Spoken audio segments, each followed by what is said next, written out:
long time. Got a buddy of mine, Ryan Johansen here. Just want to start off with a couple things. First, don't forget to check out my online store. It's through my Instagram link. I'll also leave it in the description on there, but it's got my J bands, it's got my flush bands. We've got the new edition of the Oat Specialties company with the tap weighted balls. I've also got my awesome shirts on there. Got a bunch more new stuff coming out, so check that out. I'll have the link in the description. Emerald Coast Baseball Academy stuff, aka Cutternation. Got Ryan Johansen here from Chicago. Ryan, how you doing? Doing awesome, man. Thanks for having me on. No problem, man. No problem. I appreciate it. Thanks for doing a little late one here, but we're knocking out the first one, reviving the podcast. I'm excited. I think it's been almost 2 years since I've done it, so I'm excited to really get it back going again because I was such big into podcasting 4 or 5 years ago. I'm still into it now, but it seems like it's kind of turning into something decent that where the baseball community, people are getting together and want to share information. So go ahead and tell everybody about where you're from and what you're doing now. Yeah, absolutely. So first of all, in terms of it being late night, our thing is work wins, man. So we don't turn off the impact, right? So late nights get it done. But anyways, like you said, my name is Ryan Johansen. I played obviously college baseball at UPG. Very short career. Tore my labrum, unfortunately, and got back into coaching with Aurora University and Judson University, kind of around some other part-time stuff. Obviously, as you know, when you're in that realm, you're doing anything and everything to stay alive. So now I've been blessed with being able to make an impact on players of all ages up through the college level and whatnot. Obviously, this mass influx of technology has really driven a lot of what we do, a lot of data-driven stuff with hitting, a lot of data-driven impact with pitching. I'm huge on arm care. I love the fact that you're pushing the J bands and the flush bands and all the arm care stuff that you're taking care of on your store. So that's awesome because obviously cutting my career short, it's pretty important to me. So glad to see guys like you really stepping up. And it's hard to run a store, man. There's a lot to it. So being able to do that for the players that you're impacting, that's awesome. Appreciate it, man. Yeah, it's fun to me. I'm currently still active playing. Thank you. Thank the Lord, I've just been working real hard and actually still playing down here in Mexico. We're on the road right now. I'm in the lobby, just keeping this thing alive. So this is, it's kind of a funny thing where we get going. But yeah, you don't know me very well, but the whole reason why I started this whole thing and putting out good information is I actually broke my elbow in college with a month left of my senior season and had an 80% stress fracture and pretty much took me 6 to 9 months for them to figure out what was even wrong. The doctors these days, or even back then, I'm 31, this was 10 years ago. So 8 or 9 years ago, anyway, it was a big thing where it's all about rehab first. We don't want to do an MRI or anything. I was at a small Division II school. And I actually had I personally thought it was Tommy John because I heard the click, I threw a pitch, the ball went 10 feet, it was an issue. Came out of the game, and then things just didn't work out exactly how the doctors and the trainers wanted to. So it turned into this big, figure out what is wrong with me situation. So after 2 surgeries and 3 years of no baseball, I've worked my way all the way back to playing professional baseball. Now, I am not in the States, and the funny thing is that down here I hear all the time is people tell me, you've never played affiliated baseball, and no, I never have. I played a couple years independent in the Pecos League, if you ever heard of that thing, but that's pretty much what got me to start. And then I started understanding what networking was, and then started shaking hands and asking questions. And then next thing I know, head down to the Mexican minor leagues and just having a blast. And now I'm in the Mexican big leagues and played winter ball this past year. It's been great. So yeah, that's really been my thing is arm care. That's why I've got into the J bands and contacted these guys and started my own business of putting out good information.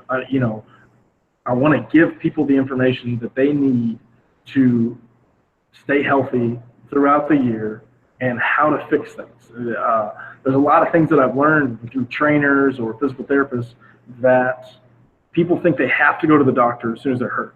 And now there's this YouTube generation where people put stuff out, trying to, hey, do this, to do that, to try to help yourself and fix where you're at. And I'm a big believer in if you can figure out what to do to stay healthy more often, then you're going to be able to train more, throw more, hit more, whatever you're going to do to get better, and that's going to keep you on the field longer to be able to, play this awesome game, the best game in the world. So I appreciate those words from you.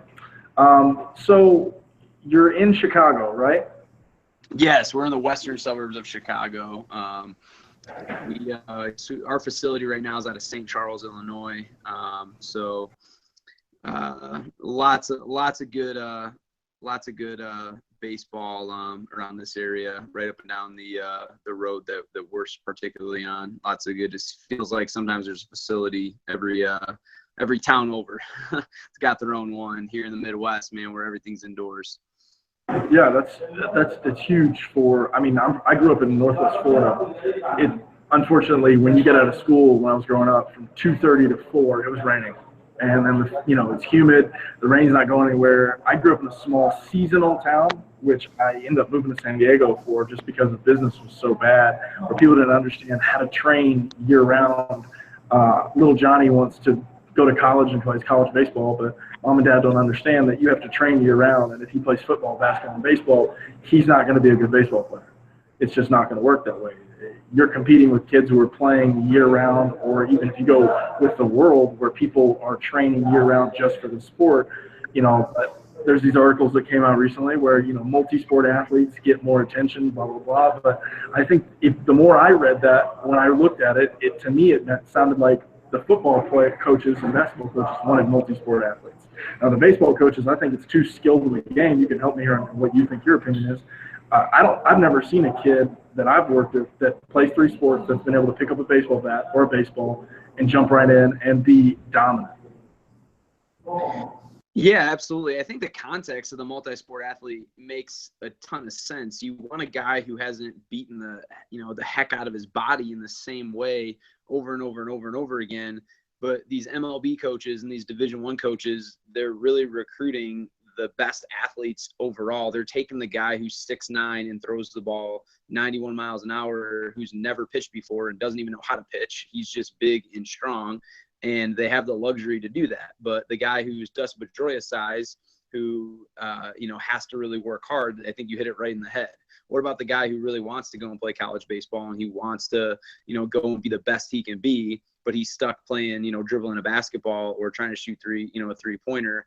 If that guy doesn't compete with the guys who are naturally gifted, he's got no chance. So the context to me of I want multi-sport athletes is when you're picking from the cream of the crop and you're getting a guy, to go to Michigan because he's, 6'8" or 6'7" or whatever and throws 91, but he can't throw a strike or hit the broadside of a barn. Their goal is to try to develop him. You have the luxury to do that. But if you're 6 foot, and a $180, you got a lot of work to do, and you got to make sure that you're competing, finding some way to be better than those guys. The more adversity that you have, or the more size issues that you have, or whatever it is, like, you got to work twice as hard. If you have any kind of debilitating medical issue, like yourself, you broke your elbow, and if you didn't put in 3 times, 4 times as much work as somebody who was just trying to go through it, it wouldn't work for you. Like, work wins. So I'm totally on board with that. I think that that's a way overplayed statement that really confuses a lot of people who, under the premise that if you play basketball and football and baseball, that you're all of a sudden going to be the next Bo Jackson or the next Deion Sanders, the next Ken Griffey Jr. or whatever. That just doesn't work that way.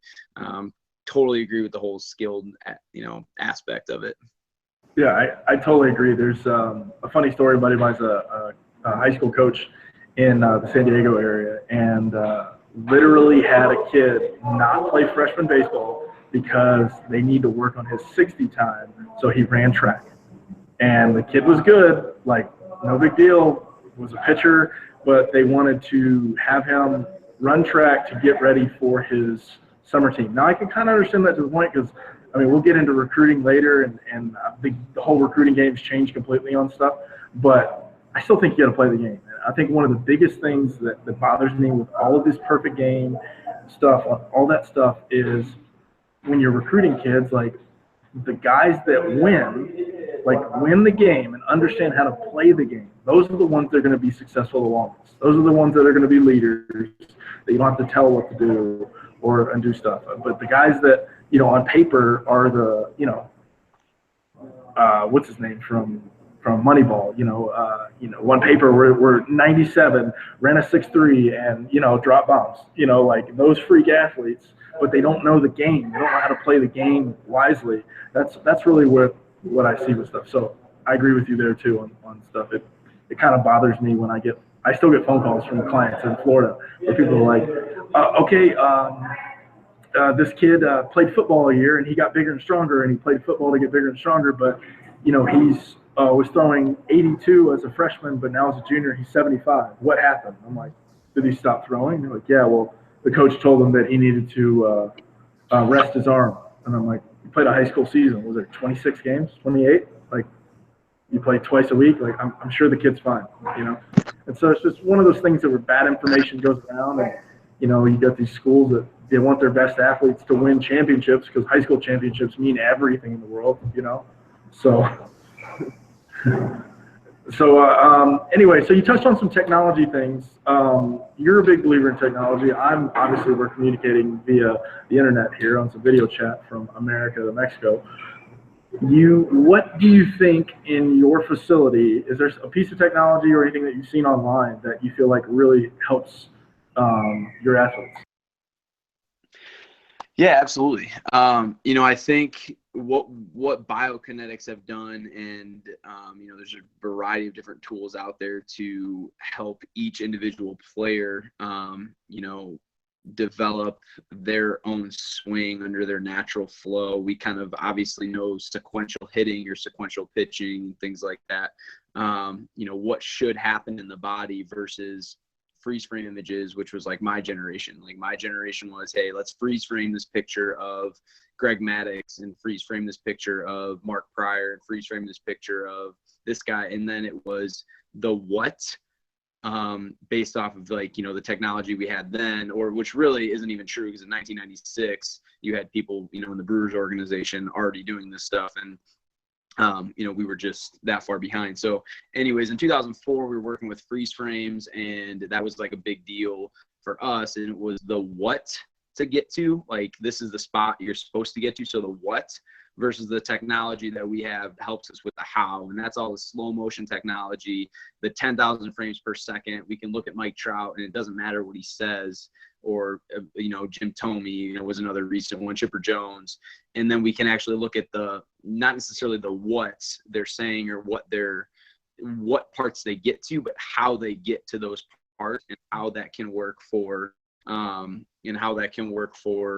all of our hitters alone. So I think slow motion technology and the ease of access to it, combined with the apps that we have, in the kinetics and things like HitTrax, right? Like HitTrax is a huge piece of technology. We can literally track every swing, compare it to a video. Hey, this is on this swing, you hit it this far at this launch angle. Here's the video of what it looked like. So you can get instant feedback, on what you're trying to do. So obviously not every facility has that yet, but I think that's going to play a huge role of, in developing swings in the future.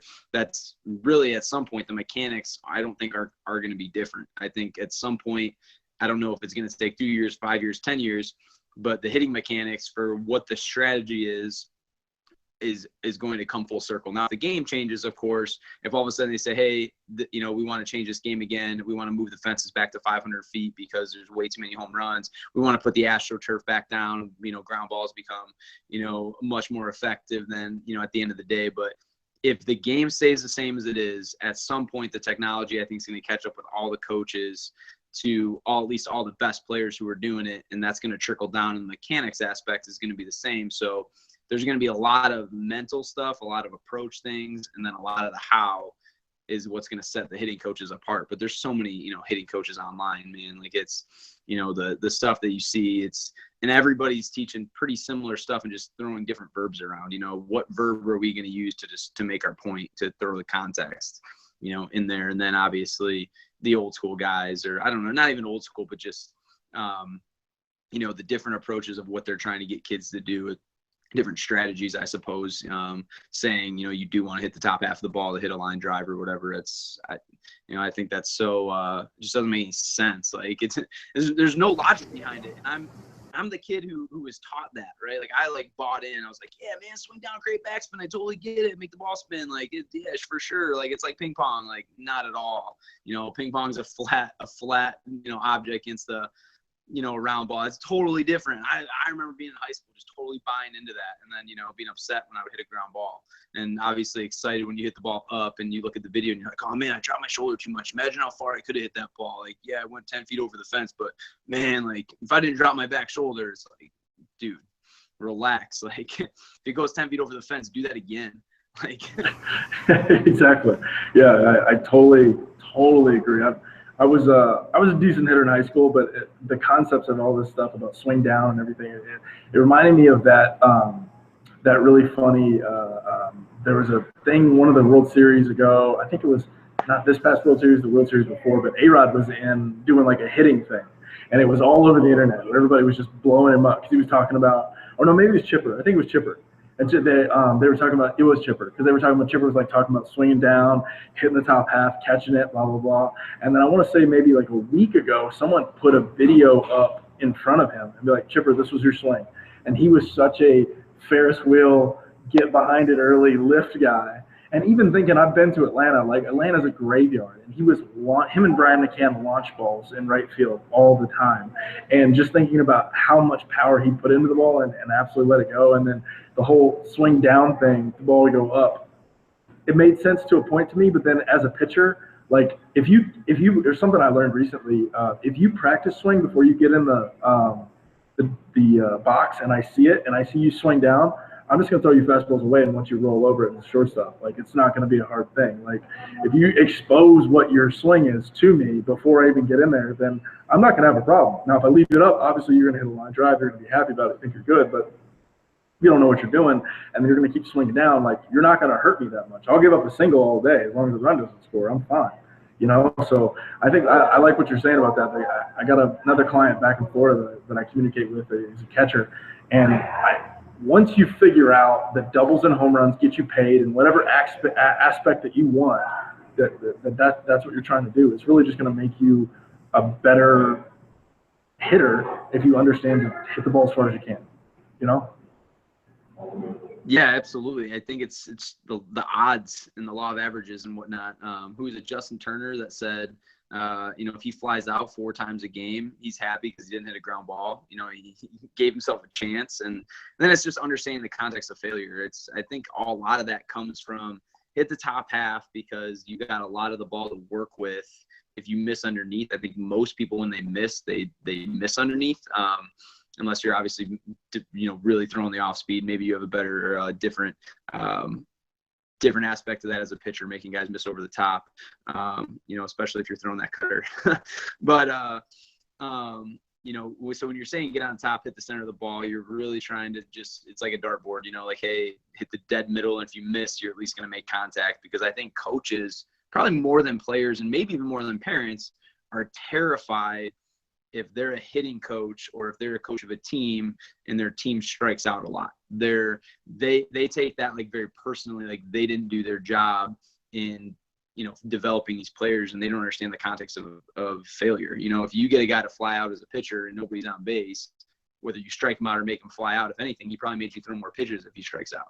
So from that aspect of it, like an out is an out is an out. And they're so terrified of striking out. They're so terrified of popping out, because God knows that, second baseman is not going to drop a pop fly in the infield. The right fielder is not going to drop a pop fly in the outfield, because we never see outfielders make errors. We never see fly balls, get dropped. But if you hit the ball on the ground, he's got to, bobble it, or he can make a throw. And then it's all about, getting on base, so to speak, which is such like a backwards thought. Like the foundation of your strategy should not be make them make a mistake. The foundation of your strategy should be, I'm a boss, and go ahead and throw me your best pitch, and I'm going to dominate it.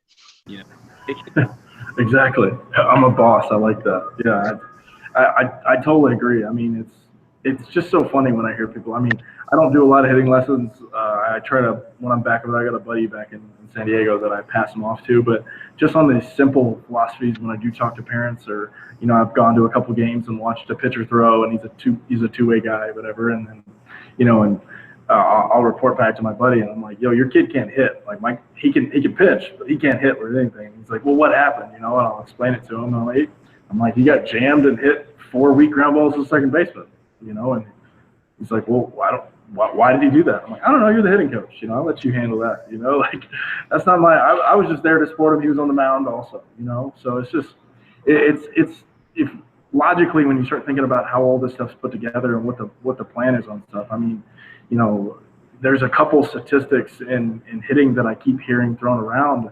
You get your exit velocities and all your launch angles and your stuff, and it's just funny to me how the game is evolving and the technology is picking up. The hit tracks, I watch Driveline and watch a lot of their videos and some of the other people that put their hit track stuff out. And I love it because it's just, it's a way to train and get information back without, having to go to a field and you can pick the different big league fields in that thing, which is kind of cool. And then, on the flip side, you got this new thing, Rapsato. I think that's how you say it. The pitching side of it. I don't know if you've seen that, but it's the giving you your spin rates, your velos, and all this stuff. A little bit of more of an expensive piece of technology, but I think the value that you get from it, from training, from all kinds of stuff that you're doing, is really going to help you, be realistic with understanding where you're at in your training. I think that you're a little bit more into the lessons and stuff like that, but when I try to tell kids, I'm a big throw hard. Like velocity gets you in the door,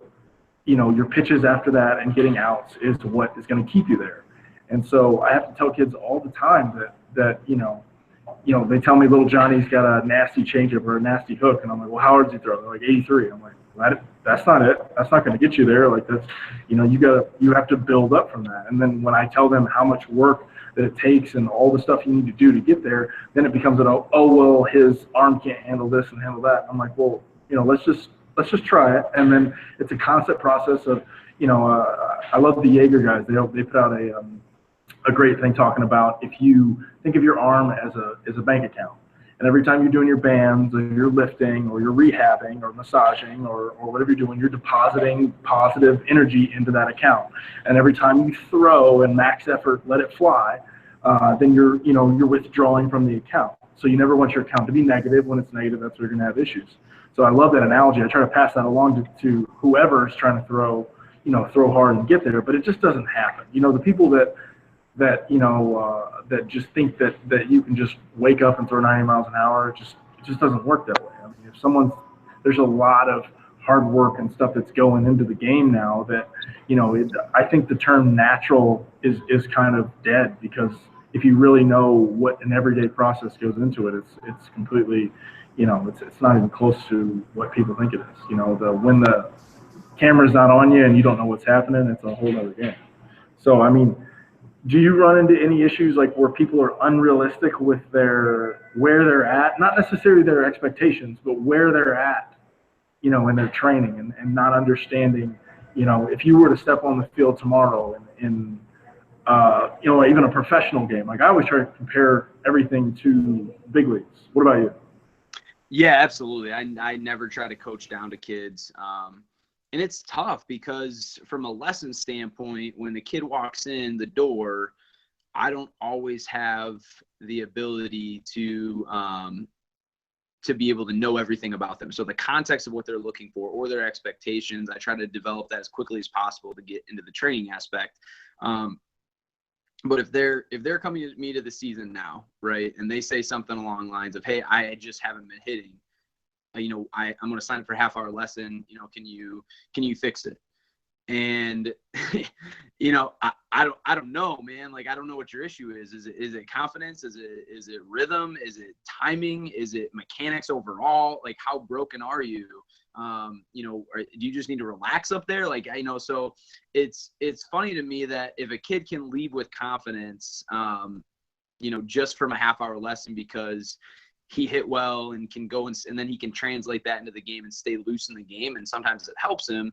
But no, I totally agree with you. And Nick Saban, I don't know if you heard this recently. He basically said, like, if you want to be good, like, you limit your choices. Like, you don't have a choice. The process and the path has been laid out by the people before you, and the people who are doing it already, they're doing twice as much as you are. They're lifting all the time. They're doing this. So instead of watching Netflix, or instead of doing whatever, you're watching YouTube videos. And one of the best hitters I have probably sends me more videos than I send him.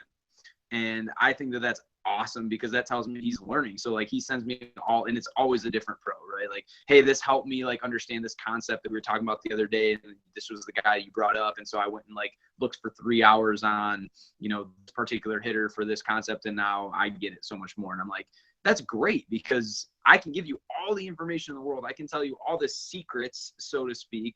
But if you don't execute them, it doesn't matter. You and I were talking about Gary Vaynerchuk earlier, and that's exactly it. Like, we can read his books and do whatever. He says it on all of his videos, right? Like, you can read my pictures and you can listen to me talk, but if you don't go execute, it doesn't matter. And in terms of, like, where they're at in their training, I'm totally it's tough, and people are definitely unrealistic, especially the people who walk in and, you've got kids that they're trying to compete with that literally train year round. They have a private strength coach. They do in-season training, summer training, off-season training. Like, they want to be the best. They hit all the time, not just with me. They more use me as, I work with another guy as well.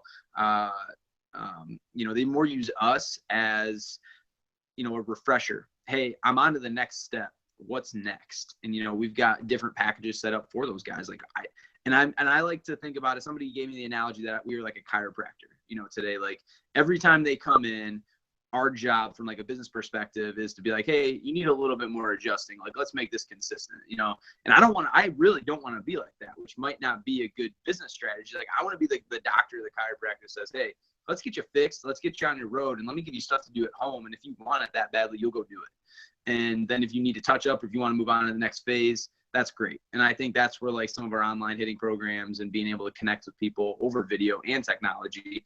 And so they don't have to come and spend, they don't have to drive 45 minutes to our facility, because we're, the only place in the area that's teaching what we're teaching right now.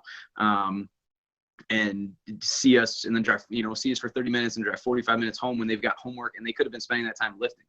They could have been spending that time all hitting the entire time if they had, someplace closer to their house. So we can take away the drive time, take away, some of the stuff that, it shouldn't just be like one lesson a week, and that's the only hitting you do. Work wins. That's our big thing. By definition, not everybody can be above average. And once you master that, realization, and can get that across to parents, that their kid, he just doesn't want it as badly as you want him to want it. Like, I'm sorry. Like, if he did, he would be in the gym right now. Like, he's not. Like, your effort level dictates will show off how badly you want it. So I agree, man. Like, it's the work's got to be there. There's no secret sauce other than work. That's unbelievably great advice. I'm so happy that we're on the same page. Like, it's so, like, when I first found you online, like, the stuff that you were putting out, those little, like, I even never saw your face, never talked to you, to everything, but the message that you're putting out, I'm like, this guy gets it right away. Totally know this guy. He and I are gonna figure it out. We're gonna bond, because I could tell, like, the like Gary Vaynerchuk said, like, he gives away his information because 99% of it is execution, because he just doesn't think people are going to execute. And that's the same thing I run into all the time. Like, people, when they ask me, I put a little Instagram story out today, because I got 6 messages from kids today, like, hey, will you check out my mechanics to see, like, how I can throw harder or what I'm doing wrong? And it's always the same view. It's from the side, and I have no idea where the ball's going. And so I send them back. I'm like, was it a strike? And they go, I don't remember. And I'm, well, how am I supposed to help you throw a strike or throw harder if you don't even know if it was a strike? And then they come back, well, oh, was there anything you can see, this and that? And I'm like, totally understand. Like, I understand what you're trying to tell me, but you also need to understand that if you're not throwing strikes, then there's something else going on there. Like, I don't know what else. Maybe you're tired. Maybe you didn't sleep enough. All kinds of things that are causing the issues here. So that's why I put all this stuff out on YouTube, because I know there's not a lot, like, there's this big want to withhold information on stuff. But yet, when I come down here to Mexico, or I talk to guys that are in Dominican Republic or Venezuela, and everybody's helping everybody. It's like when I see videos of my buddies that are or for example, in Venezuela, and they're in the off season and then they're throwing a bullpen. There's 50 other pro athletes there, all working together, helping this one guy. Oh, throw here. This is what you're doing. And that community is so awesome and great. But here in the States, or you go back in the States, it's a one-on-one. It's I got to go find a team. Or got to find the next tournament, and there's just no the training. The same thing's not there. I mean, people ask me, I hear from people all the time, like, why do Dominicans and Venezuelans and Mexicans and all these Latin guys throw hard? And it's literally because that's all they try to do all year. They understand training. When the season's over, they don't take 6 weeks off. There's none of that. It's the season's over. I have winter ball in 2 months. What do? Maybe I take a little time off from throwing, but I start doing my bands and I'm running and I'm lifting, right? And then I start playing catch. I was telling you earlier, I spent 10 months in Mexico from a summer season and a winter season. And I was thinking about how much time I took off from actual throwing, not pitching, not max effort throwing, not long toss for throwing. And I want to say it was like maybe 5 days. And I think that was from like traveling. From like the season being over, getting caught up. Okay, I've got to go do these things. Got to get to this place. And then as soon as I got there, the first thing I did is start throwing. And that's one of the reasons why, me seeing all the stuff on Driveline, big fan of them putting out their stuff. But I found this other company, that makes these balls, Oats Specialties. And the biggest thing that I was so impressed with doing some of these exercises and everything is I didn't need someone to throw with. So as soon as I got back, I just started crushing, just throwing this ball, this soft little ball, up against the wall, and understanding, okay, start figuring out, what does my body feel? What does my arm feel when I'm doing this? Okay, does it feel okay? Okay, start doing these other techniques with these scap loads, these pivot throws, to really unload and do everything. And once I saw that, I was like, oh my God, like, I don't need a throwing partner anymore unless I'm working on a bullpen or in a game situation. Now, being 31, one of the big things that's good for me to go over to San Diego and I get to throw in some of these adult league games, which facing batters is a whole other thing. Not worrying about the skill level, but actually getting into competition, getting on a mound, and unloading and going from there. I think that speaks for itself. Trying to win things, like no matter what I'm gonna do. Like my girlfriend gets mad at me all the time because she's like, you're so competitive. I'm like, you don't understand. Like I can't turn that off. Like if I turn that off, I'm done. Like like whatever I do in anything, I'm gonna try to win. Like and she's we played a little game of horse and with her neighbors, and it was serious. Like I was like, no, I'm trying to win this thing, and so once people figure out that part of it, that I think that if you understand what winning is and how to train and like taking time off for an injury is one thing, but taking time off because you had a long season, like I run into the issue all the time with people sending me stuff. So it speaks wonders, that you're saying almost the same thing. It's obviously you're a hitter, so you're working on the hitting stuff like that, where people are going year round working on all that stuff, and that's just why I wanted to get this information out there, put it out there. It's because, people, I hear it. I'm from a red state in Florida, and I hear it all the time. They're like, oh, why do all the Latin guys, get all the jobs in baseball and this and that? And I'm like, their only option. It's the only thing that they do. That's it. There's no, they might play a a smaller season at age 12, but the 9 months out of the year that leading up to that, they're throwing, they're hitting, they're running, they're lifting, they're doing everything. They're doing agilities. They're doing everything that they can do in their situation, and that's why they're better. They spent more time focused on what they're doing, and I try to push that through to everybody. And little Johnny's got to go play football, and he separated his shoulder. It was a good play though. He caught the ball, but he separated his throwing shoulder, and now he's now he can't play. I'm like, all right, well, little Johnny's going to be playing football from now on. Like, that's all he's going to be doing. Like, because you separate that shoulder, that AC joint's, it's a little extended. Like, it's only a matter of time before that labrum goes. I don't know if you played football, but you never know. Yeah, no, definitely. And it's tough to say too. Like, I don't know what your viewpoint on it is. For kids to specialize too early in what they want, because it's the same thing for other sports. So for me, like, I'm a baseball guy, right? Or so are you, obviously. You know, but if you're 12 years old and you like all three sports, which one do you pick? I mean, I don't know. Which one do you want it more? Are you mature enough at that age to say, hey, I want to go to town on baseball? Or are you mature enough to say, hey, I want to go to town on football, and I want my 40 time to be insane, and I want to, you know, look like Rob Gronkowski, and, you know, I want to be a quarterback, and that's what I'm going to, you know, be my skill set? Or is it, I'm going to be a pitcher? You know, because as you know, we can change our mind, and maybe not from baseball, but I'm sure there's other things that as you got older, you know, different, even if it was just which college to choose, what major to major in college. There's all kinds of things, you know, that happen. So how do you personally help a kid who's anywhere from 12 to 14, kind of before that high school range, where like then the next goal is varsity, then the next goal is college, you know, pick which sport they should focus on if it's all about training and work and things like that? Because I'm with you there, where that's probably where I struggle the most, is being able to encourage somebody to either spend less time playing baseball because they really want to be a 3-point shooter and they need to be like Michael Jordan and just stay up till 3 or 4 in the morning shooting from the same spot all day long, and they're back in their driveway or whatever, or they need to not do that and they need to be hitting off the tee till 3 or 4 in the morning. And that's obviously an exaggeration, but just because like that's everything I'm about, right? Like if you want it, work's gonna win, and that's it. It's not for me to say that everybody should be a baseball player. So what do you do when you have clients, you know, like that? Like, do you challenge them to, hey, you really just don't want baseball that badly, or, you know, maybe you should think something else? Or how do you dictate, or how do you help people make that decision? Awesome question. So excited you said that, because especially like I was saying, I'm from the South. We're a seasonal town where we go from football, basketball, baseball. My dad really helped me understand real quick that my dad played basketball a little bit. Actually, neither one of my parents played sports officially. I think my dad was like a pickup game kind of thing, more of a surfer, military brat all over the place, but athletic.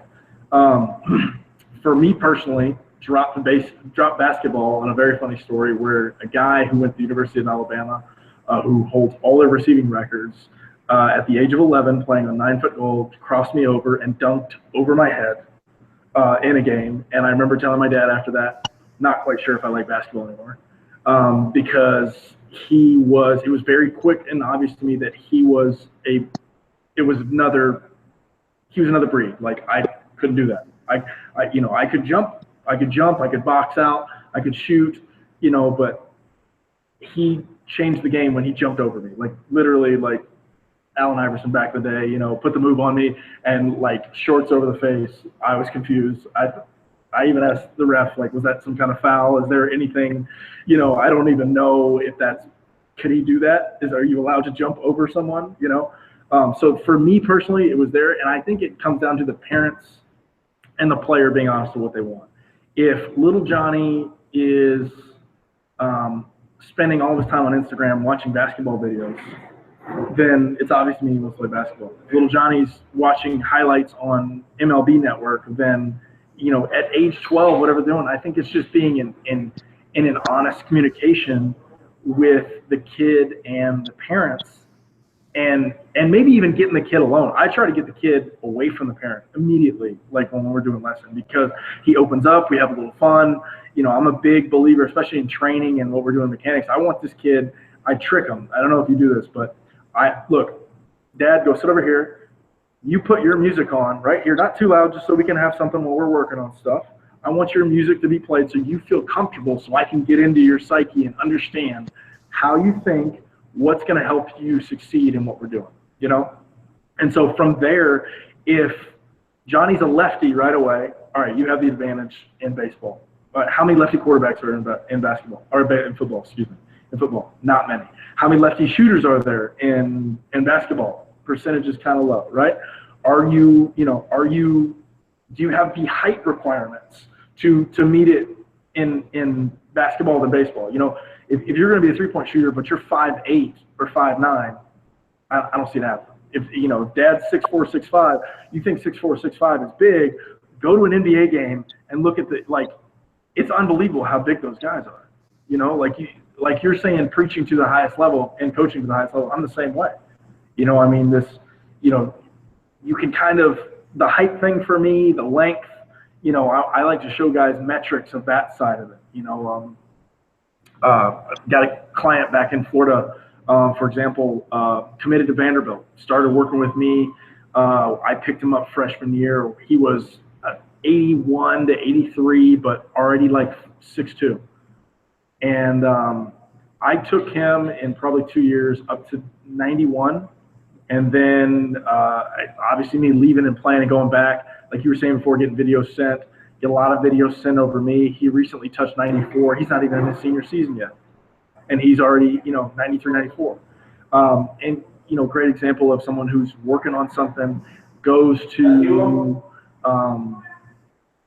another guy, kind of changes what's not necessarily wrong for someone, but if you're throwing 92 to 94 at 17 years old, there's absolutely no reason to change this.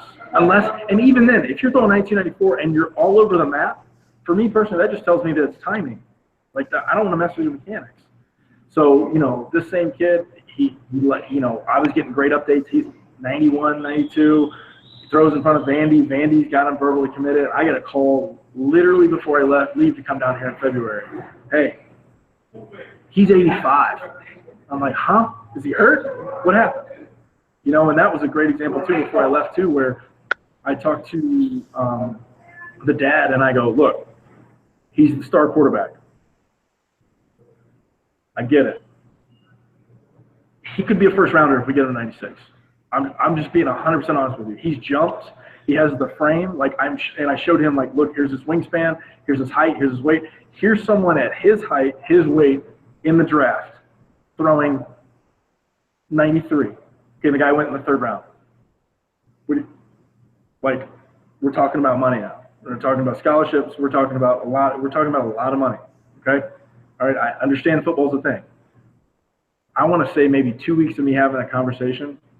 Kid rolls out, gets hit while he's throwing, shows up to a lesson because he's dedicated. No, the kid gets it. Plays his game on Friday. Sunday we work some kind of like strengthening some things. Want to keep the arm speed up, because he still goes and plays showcase stuff during football season because he's crazy, whatever. Kid shows up like this, throwing shoulder up to the ear, and I go, "You all right?" He's like, "Yeah, why?" I'm like, "Shoulder hurt?" I said, "Oh, I got hit in football, but I told me it was a stinger." And I go, "But your shoulder's up to your ear, man. Like, should we?" So I kind of helped him manipulate it, whatever, starts throwing, and just immediately starts having trap issues up in the scap, some front shoulder issues, and I'm like, pulled that aside. I'm like, look, this is, I'm just being honest. Of course, I'm going to root for baseball, but he's got to pick one. Like, what's his passion? And he's like, well, why don't you talk to him? So we go for a walk and talk to the kid, and he's 100% into baseball. And, us being a huge football area, that the whole school even tried to guilt trip him. Oh, you're letting the team down, this and that. And eventually you just got to understand it's just not about that. It's not like playing high school athletics is not going to get you paid. Like, it is to a point, like Mike Trout did it, but that's not even why Mike Trout was a first rounder. Like, he was a first rounder because he had the metrics, he was doing this and that. And then when he played against the competition in those tournaments and everything away from high school, that's where people started saying, like, oh, this guy's got something, So I'm so against high school athletics nowadays because of everybody's pulling against each other and contradicting what they're saying. It's just not even fair to the kid, because if you're really thinking about it, if you're trying to break into the professional aspect of it, if you're going to say specialization, how come you can specialize in football and do football all year and nobody says anything? You can specialize in basketball all year and nobody says anything. But at the minute you want to specialize in baseball, we get doctors and people writing articles about, oh, he's spending too much time. You're looking for athletes, who are multiple sports and this and that. And it's just, I just don't think it's fair to the kid. Maybe this kid doesn't want to play baseball and he's good enough, but he's a big kid and they want to push him to football. That's just my thoughts on it and how your question to me, and I've actually, like I said, 4 or 5 times I ran into the same issue where, you just have to be honest with the parent and the kid on their ability level, and then what their skill sets are better at. I've gone to a basketball game and a football game and just been like, you want my honest opinion? You're a better baseball player. That's my opinion. Or you're a better, and I've turned kids down too. Like, look, I see that your wallpaper on your phone is University of Auburn football. That's probably not a good thing for me to see if you're coming to me for lessons for baseball. So I understand. Like, I don't want to waste your time. You don't want to waste my time. Like, I got plenty of stuff I can do. So that's my opinion. Yeah, definitely. And I think, especially, the seasonal stuff is definitely pushed. We have a lot of private schools around here that really push it, and it helps drive enrollment. Like if you play 2 sports, you get X amount of scholarships, and that's just at the private high school level. But my thing is, like, if you're going to do it, like, do it all, right? Like, if you're going to be a multi-sport athlete, be a multi-sport athlete all year. Don't be a single sport athlete 3 times out of the year. You got to make time for what you're going to do. And yeah, man, I mean, I think just being realistic, and you gotta know what you want, right? It's, if you don't know what you want, how do you know what you're going to, where you're going to go? You don't have a path. So, that's awesome. That's awesome. And, yeah, I mean, your comment on high school athletics, I could have a whole nother thing about, Coach Joe, who, is a math teacher and a science teacher, and he's learning all the latest chemistry stuff, and he's keeping up with, trying to, learn titrations, and, he's got a lesson plan. He's got to be a dad and a husband, and he's got to be a baseball coach. And he's got to schedule buses and write practice plans, and he's got to, figure out uniforms, and he's got to figure out rosters, and he's got to figure out eligibility. He's got all this stuff in his plate. But now all of a sudden he wants to be a player developer too, and not just a game manager. And it's like, hey, you get your stipend. These kids haven't been with you all off season because your workout program was terrible. You never had any supervision in the weight room. Your open gyms were, here's a tee and a gym floor and figure it out. And, they go and they get their training elsewhere. They go get the work done, and, then they try to change it all. All of a sudden February rolls around here, and the end of February, and it's, hey, what are you doing with your swing? You didn't do that last year. Well, you're right. My exit velocity is, 10 miles an hour higher than it was last year. My launch angle is better, and I'm going to hit a lot better for you this year. And it's, before they even see them swing, first swing on the tee, like, no, like, that's not right. Like, let the kids play, man. Like, you're a chemistry teacher, bro. Like, and that's not to say that, like, every high school coach is terrible, right? Like, there's some that do it full time and are awesome and are great, but I think you got to be self-aware and know where your strengths are. Are you just doing it because you've been doing it the same way the last 15, 20, 25, 30, 45 years, or are you actually, like, actively trying to make your players better or make your team better, and just to have it be a game management situation? Man, I could go on forever about high school athletics. I think that's in every sport too. Like, you wear too many hats, it gets too chaotic. Totally agree. I mean, that's so funny you said that.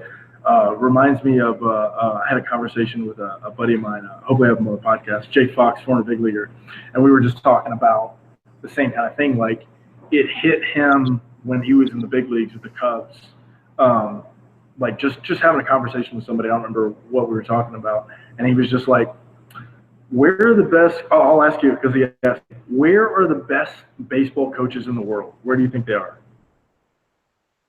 That's a good question. I would assume I would have answered this differently a couple weeks ago.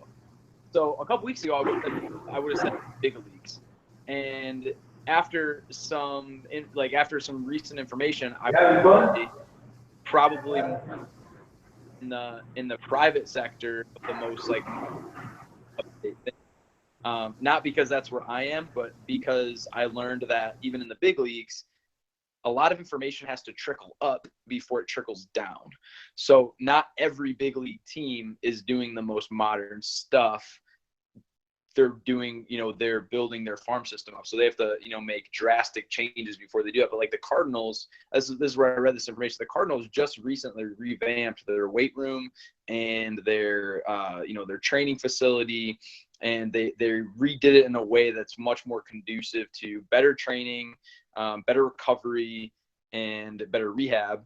And that was just in the way that it was structured, so all those people could work together. They weren't even having all their people that were doing things to these players work together as like a unit, which is crazy to me, because like the Cardinals have like the Cardinal way and whatnot. And like Louisville, they're the Cardinals too, which is ironic. But Louisville down there, they've been doing that, forever. They've got their baseball field, then right across the street, they've got this big building with doctors and athletic trainers, and their baseball facility inside that building underground. Like everybody's working together, but it took a big league team up till 2017 to revamp it and figure it out. So I don't know. I'd probably say somewhere in the private sector. So I'm not really sure where your what answer you were looking for. But a couple weeks ago, before I read that article, I probably would have said the big leagues. Okay, but generally, we could at least say the people. Okay, I personally say that I understand your argument too of what you were saying, but I do believe that there's a difference between a big league coach and a high school coach. Can we say that? Oh, absolutely, yeah. Oh, yeah, for sure, absolutely. Okay. So just even on that, so we'll just say generic. We could say professional baseball, right? We could say, because professional baseball, professional instruction, that's what we could say, right? Yeah, absolutely. That's a way better way to put it. That's so much simpler. Do simple better. That was a way more clean answer. Yeah, exactly. Because I was thinking the same thing. I'm like, well, I do know about information, blah blah blah, and I get it. Okay, so then we could at least go to the second and third and fourth best coaches, what you could rank, right? They're still in that professional area, right? Yeah. So we don't even get to the college area till, I don't know, maybe 50, 100. There might be a couple guys plus and minus, right? In your coach fantasy draft of best coaches, whatever you're going to do from there. But high school coach. And if it is your high school coach, he's probably got too much on your plate, you know what I mean? And you should be getting better information going up. And that's one of the things that I think I should have done better on some of the colleges that I went to, is I should have learned more and done more research about the coaches that was giving me information. And so that's one of the things I want to put out to the kids. Like, if you got a high school coach that's never or won or whatever, like, or his abilities weren't there, like, it might be a little bit hard for him to convey the message of trying to get there. But in the same sense, like you're saying, there's other people that are out there that have better knowledge or better communication skills of trying to get across a message. That's why you keep seeing in college baseball, it's hard because, you do have those big programs, but it's a much easier analogy to look at your college basketball, where you got your Coach K's and your other guys, your other programs that are constantly getting these guys and turning them into NBA stars. And I think it's way better to analyze a coach on turning that college athlete into a professional athlete longer than it is to measure them on championships, because that's not necessarily, you winning a championship in college is not going to get you paid all the time. You win a conference championship, probably not going to get you paid. Win NCAA, an overall World Series championship in college, that's probably going to get you attention, but it's probably going to give you attention more to the coach rather than it is to the player. It's still going to be put on your velocity, your attributes more than anything. So that's one thing that but we got a quality little banter going here, with everything. So it's just funny to me how, people don't look at things in the Gary Vee way. I immediately, after finding him and started looking at my own self and how I've been preparing and training and this and that, it really started making more sense. I even heard Nick Saban has his secretary schedule out his days in 15-minute increments. He's at 7. He's down to 7-minute increments. So that's how much he understands time and meetings, and whatever he's doing is important to what he's trying to do to succeed. And if you could break yourself down, like, how much do you think you could get more done, especially if you were planning it all out? Yeah, absolutely. You you get a lot more done, especially in this social media era where it might not be, if you're trying to cram something in 7 minutes, you might not be perfect with everything, but you'd be on offense all the time, right? You'd be constantly, you and I met over Instagram. I'd probably spend way too much time on trying to make my post cool rather than getting more out. And I have an interesting status on, I think it's my Facebook, stemming from like back in the fall when I stopped like trying to calculate the ROI, like on everything, the return on investment, the return on this post, the return on this ad, the return on, this video or whatever. And I just started putting out cool stuff, and I did it quicker and faster. And I got way more attention. I got more, more people were coming to me and saying, hey, like, I didn't know you were doing this stuff. And versus me trying to be so meticulous about it. So yeah, man, it was if you got 7 minutes to do something and you just put out more and you do more, it doesn't always have to be perfect. Like that's great. Like your meeting can, as long as you get the concepts down, you get more work in, you get more stuff done. You're more productive over being busy. That's awesome. Yeah, I mean, and to turn it into the baseball training side, when you know, um, I haven't done the drive line program. We see all the the exercises and stuff online, and just using those weighted balls and stuff. And once I started understanding what really is going to build my arm strength and put it all together, and getting overall reps, and started counting my stuff, I started getting way more reps in on what I was trying to do, just throwing up against the wall, not needing a throwing partner, and executing my plan and listening to my arm. I don't want to put out a plan on what I recommend people to do, but because I haven't really sat down and done the experimenting and the research and things that I need to do on myself. But I do tell people this is what I did and reps and stuff like that. But I'll tell you right now, when I was at 100% training before I reported to my spring training down here and stuff, I was getting 400 or 500 throws in, like literally 400 or 500 throws in. And just thinking about that, the amount of time that I was doing it, it was only taking me maybe an hour to an hour and a half. Now I understand that seems like a lot, but in the exercise that I was doing, the amount of stress I was putting on my arm, I had never done that amount of throwing and got that much return on my shoulder. And understanding me, doing this long enough, I can feel and understand when my shoulder's tired, when my elbow's tired, if there's an issue, if there's any pain on everything. And I saw so much more return on velo increase, overall everything increase, endurance increase, arm health. And then taking that to getting here, that I'm really excited. It's almost like the devil's advocate, because I didn't have a lot of time. I only had 6 weeks in between my winter and when I started my season here.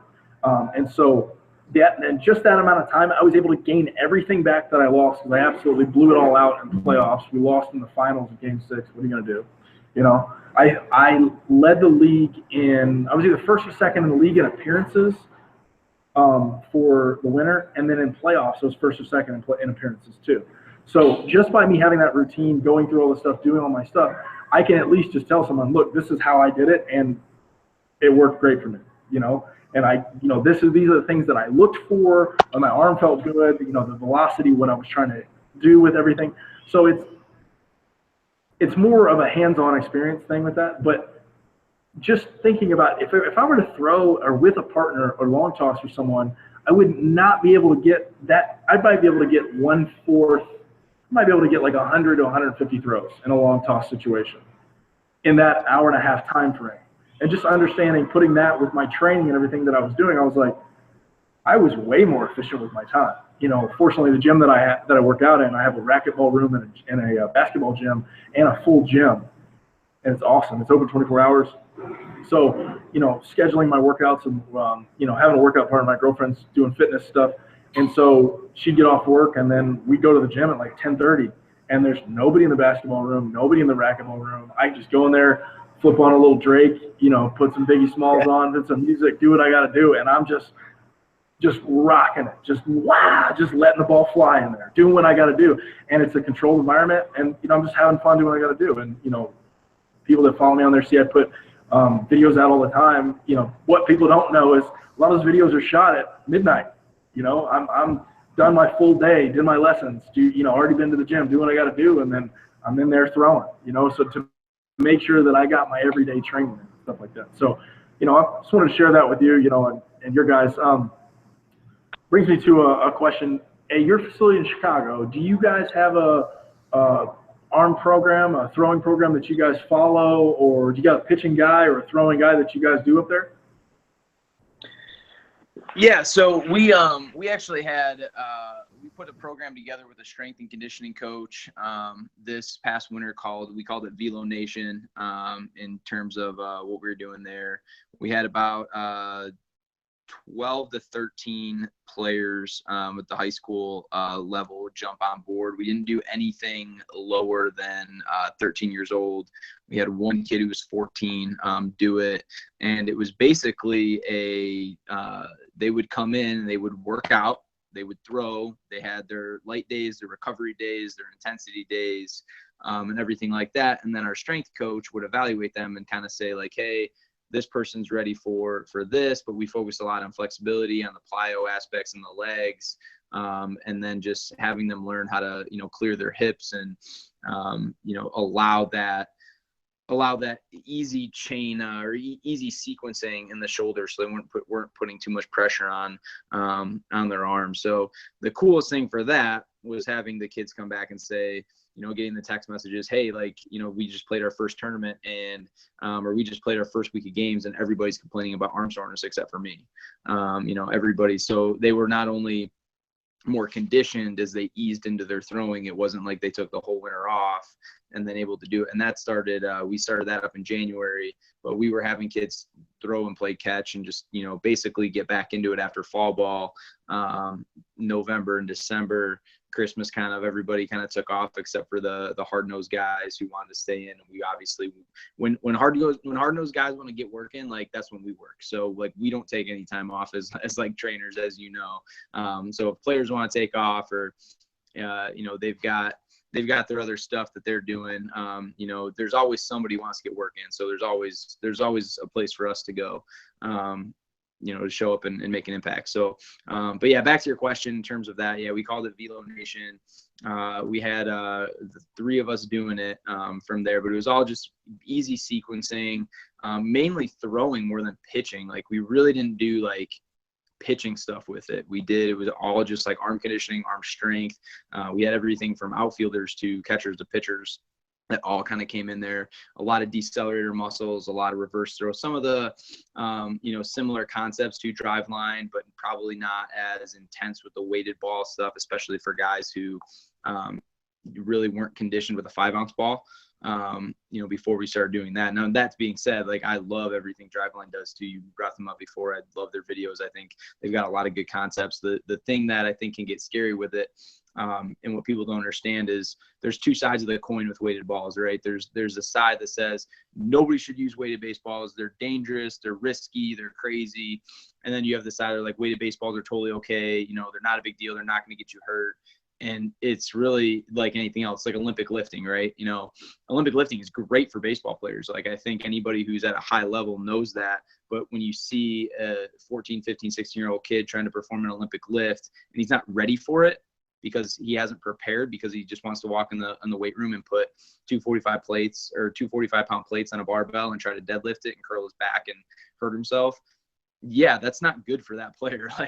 So to me, weighted baseballs are the same. If your body's not ready for it, then it can get definitely dangerous. But the cool thing a Driveline does is that you're there every day. If I've read their posts right, and I've kind of followed what they do, it's a 7-day-a-week thing, and you're there. You have your recovery days, your off days, your soft tissue days, your high intensity days, your accuracy and command days. You have everything built into a full system program. It's not just hey, here's a weighted ball program and throw on Monday and Tuesday and Wednesday and okay, ready, you're done. You're going to have velocity now. Yeah, exactly. It's a 7-day-a-week thing. That's what I do like about what Driveline puts out with everything is that they, a lot of people think it's just weighted balls, but their facility, it does take a minute for you to go through and get through all the awesome slow motion stuff that they do on their throwing stuff.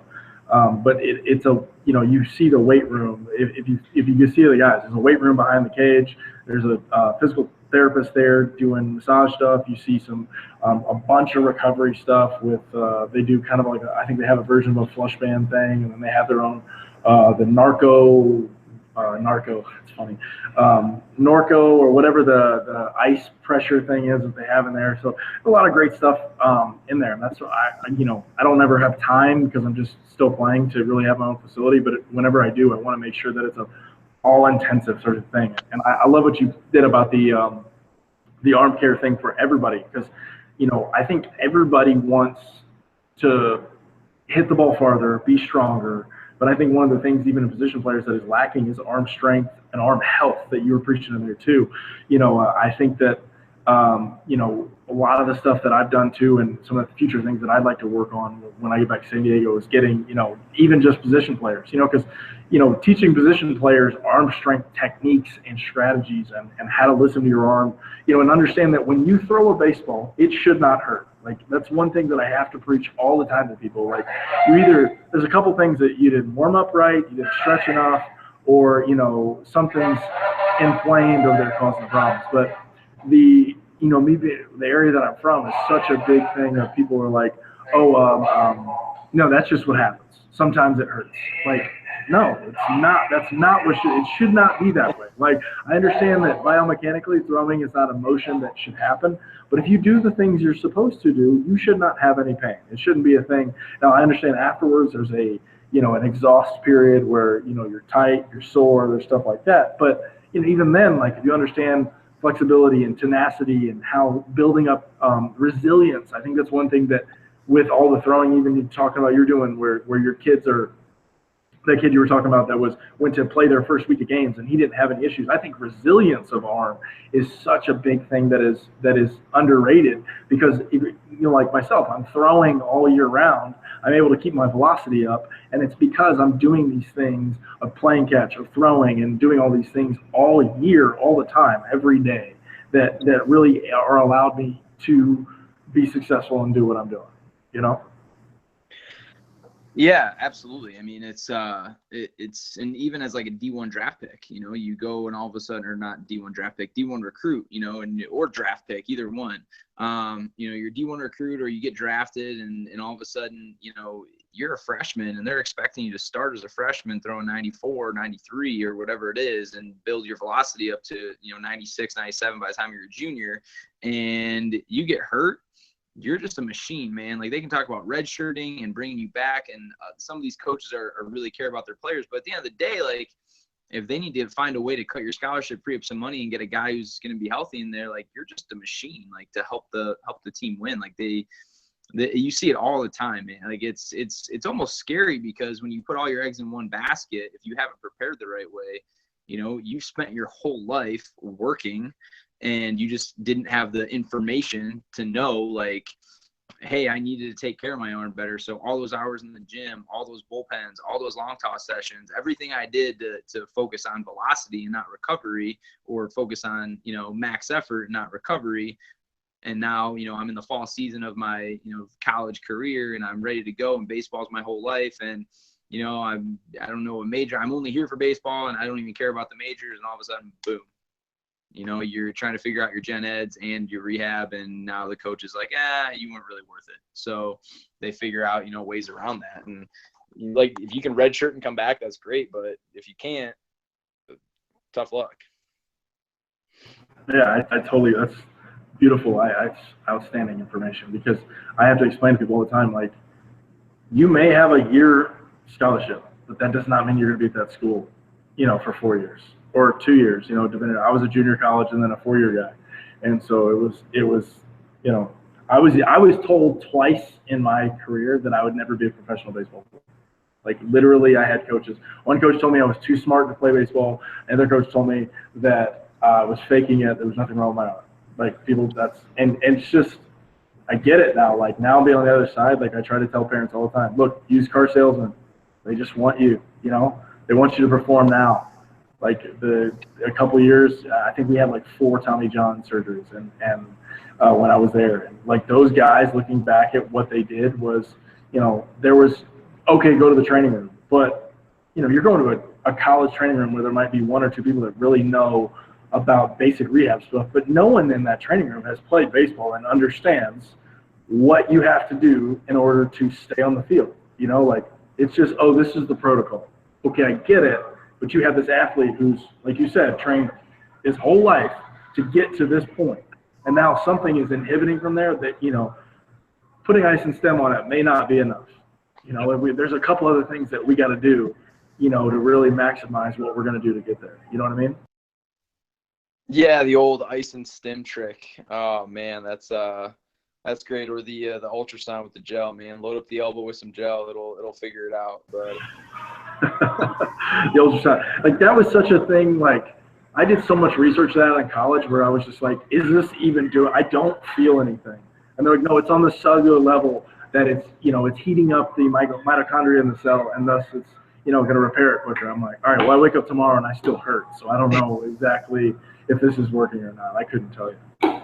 So I was always told instant pain management. That was all it was. Is pain management, and then you had the ultrasound that was like that heat stuff or whatever. And it was, I never bought into it. But then, you know, I think what's crazy now is, and I don't know, this is probably a good question for you, is ice, because I was a huge icer in terms of, you know, getting the shoulder. We had this crazy you know, thing that like wrapped around your arm, and it was like, you know, went in the freezer, had these little gel packs and whatnot. And then in terms of like the recovery stuff, more information has come out. You know, the joke is ice is for beverages, not arms. But to me, like, if you're inflamed, the ice would be good to, obviously, like, it's an anti-inflammatory, but from a recovery standpoint is like the heat actually does more to create blood flow and generate new blood flow to actually recover. So how do you manage ice and heat, or just ice, or just heat? Awesome question. Glad you said this, because I run into this issue all the time. I'm in an old school environment right now where as soon as a guy gets off the mound, he's icing. I have not iced in 3 to 5. I couldn't even tell you last time I iced, to be honest with you. Like it's been, you know, the only time I think I ever have iced really is somewhere where I was like, I was kind of worried, maybe got in my head a little bit about it.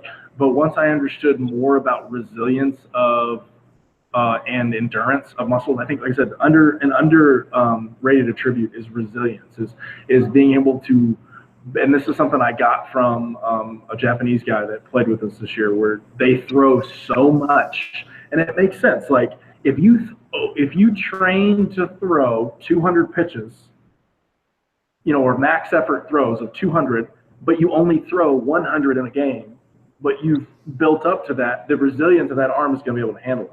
So I'm not an ice guy. I'm a big, I've done a lot of research on the flush bands, which deals with the fascia, which is the netting that goes around the arm and the body. If you get a knot, I'm a big massage guy. The thing what I really started doing that I noticed when I was throwing every day in winter ball was that if in the philosophy of your protein or your ice, within 30 minutes of throwing, obviously your body starts recovering, right?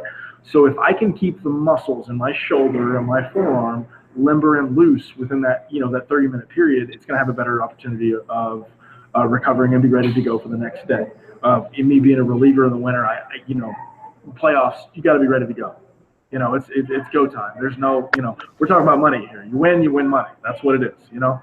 So what I was actually doing was I was using my flush band on my elbow and my shoulder to kind of loosen it up, and then I was getting a massage up in my trap and my neck area after breaking my elbow, and then also having ulnar nerve transposition surgery. Did a lot of research on that, understanding that if you can keep the muscles that travel around the nerves loose and limber, you're actually going to create less issues of getting tightness. So by me doing that, the day of, like right after I get done throwing, I'm getting a massage and breaking all that stuff up, and then also doing, I do my bands, I do J bands, I do all my exercises that night, like after I've thrown that night, maybe a couple hours later, back in the hotel or apartment, wherever I'm at, doing it then the absolute final thing to the whole thing is when I get up in the morning. You get up in the morning, you've been stiff for a long time, the body's been in recovery mode, you feel bad, that's when you first start feeling tight. I do another set of bands and stretching, because I want to. It's like you're saying, it's heat. It's heating it up, but I think it's heating it up on your own, like doing a couple exercises, doing some holds and things.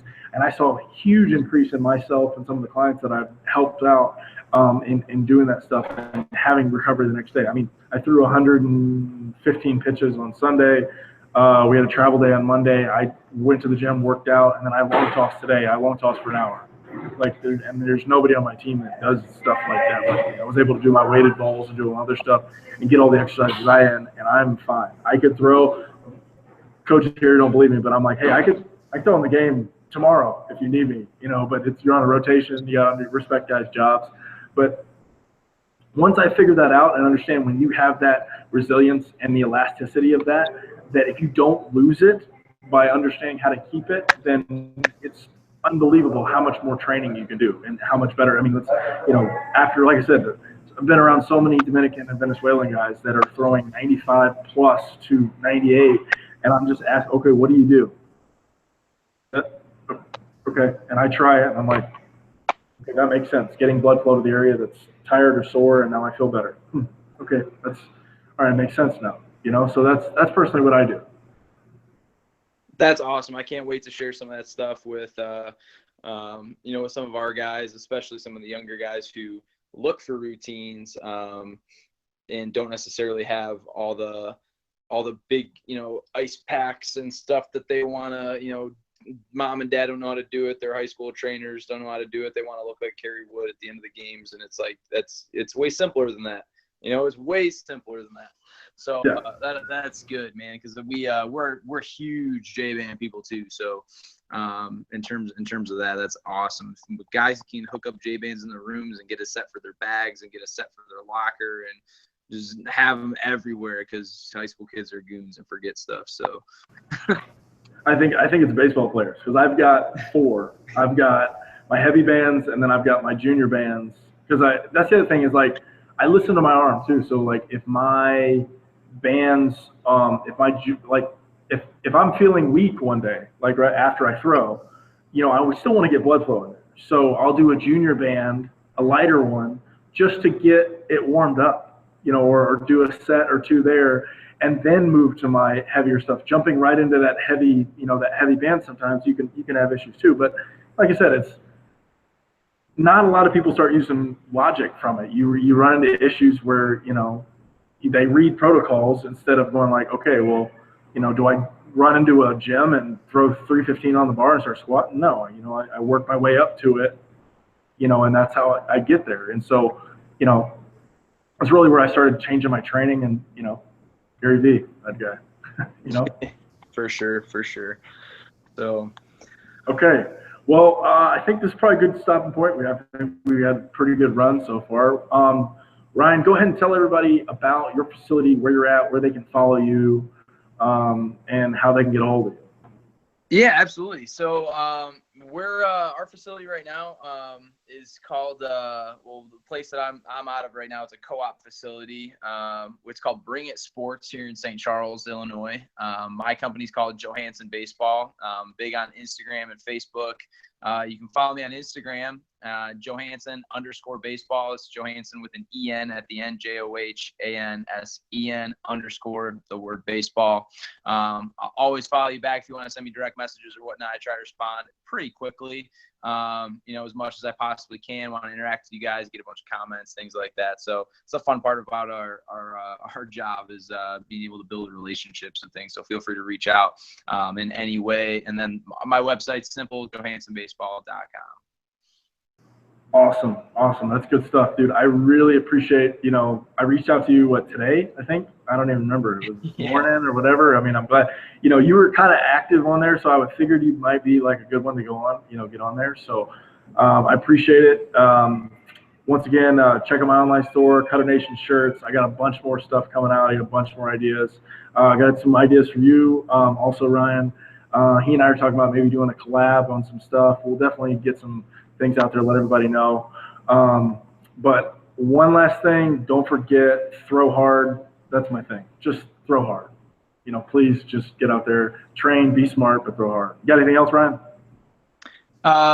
No, man, I wasn't kidding though. You got some cool shirts, so hopefully you can get some of those Father's Day presents out there for anybody wondering what to get their dads for Father's Day, because I put mine on my Father's Day list. Yeah, see, there's too many hitter shirts. This is why I started it, because there's so many like drop bombs, like Baseballism's got their whole thing, and then there's only like really a couple things where you see is like lefties and this and that. I'm like, you know what? I'm tired of it. There's half the game is pitchers, so someone's got to want some stuff, some cool stuff. So, all right, guys, I appreciate it. And if you got any questions, leave it in the comments below. Follow me, JSintes34. If you got anything else, let us know. Ryan, let's do it again for sure. I mean, I'm sure we can answer some questions, get some other things involved. Absolutely. Thanks, man. I really appreciate it. All right, man.